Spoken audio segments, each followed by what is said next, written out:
Lottery ഭീമൻ Santiago മാർട്ടിന്റെ company electoral ബോണ്ടുകൾ വാങ്ങിയത് lottery വിൽപ്പനയുമായി ബന്ധപ്പെട്ട് ആഭ്യന്തര മന്ത്രാലയം നൽകിയ മുന്നറിയിപ്പിന് പിന്നാലെ 2019 കേരളം ഉൾപ്പെടെയുള്ള സംസ്ഥാനങ്ങൾക്ക് കേന്ദ്രത്തിന്റെ മുന്നറിയിപ്പ്. ഇതിന് പിന്നാലെ 109 കോടിയുടെ ബോണ്ടുകൾ സാന്റിയാഗോ മാർട്ടിന്റെ കമ്പനികൾ വാങ്ങി എന്നാണ് പുറത്തുവരുന്ന വിവരങ്ങൾ. ആർ രാധാകൃഷ്ണൻ കൂടി ചേരുന്നു ഡൽഹിയിൽ നിന്നും. ആർക്കെ, ഇലക്ട്രൽ ബോണ്ടുകളുടെ വിവരങ്ങൾ ഒരെണ്ണായി പുറത്തുവരുമ്പോൾ പുതിയ വിവാദങ്ങളും തലപൊക്കുകയാണ്. ഇപ്പോൾ ഏറ്റവും ഒടുവിൽ വരുന്ന ഈ വിവരം അത് ഈ സാന്റിയാഗോ മാർട്ടിന്റെ കമ്പനിക്ക് എതിരെയാണ്, അല്ലെങ്കിൽ അതുമായി ബന്ധപ്പെട്ട ചില ആരോപണങ്ങൾ വരുന്നു. എന്താണ് ഈ 2019 മുന്നറിയിപ്പ്? അതിന് പിന്നാലെ ഈ 109 കോടിയുടെ ബോണ്ടുകൾ വാങ്ങിയത്, അതിന് വിശദാംശങ്ങൾ പറയും.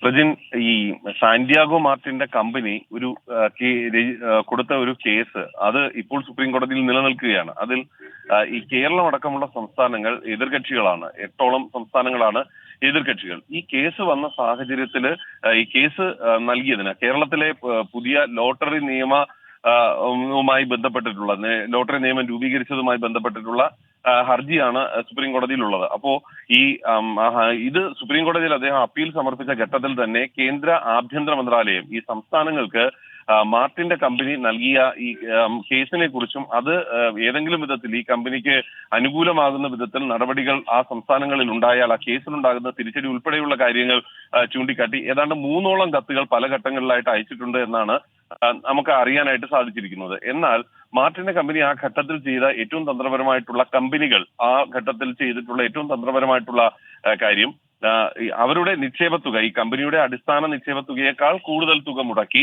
ഇലക്ടറൽ ബോണ്ടുകൾ വാങ്ങി എന്നുള്ളതാണ്. നമ്മൾ ഈ കണക്ക് പരിശോധിക്കുമ്പോൾ രാഷ്ട്രീയ പാർട്ടികളിൽ ഈ തൃണമൂൽ കോൺഗ്രസിന്, പ്രത്യേകിച്ച് BJP ഭാഗത്ത് വലിയ ഏതാണ്ട് 6000 കോടി കിട്ടിയെന്ന് പറയുമ്പോഴും ഈ കോൺഗ്രസിനേക്കാൾ അല്ലെങ്കിൽ കോൺഗ്രസിനോളമോ ഈ പണം വാങ്ങിയിരിക്കുന്ന ഈ തൃണമൂൽ കോൺഗ്രസ്, BRS അങ്ങനെയുള്ള പാർട്ടികളുണ്ട്.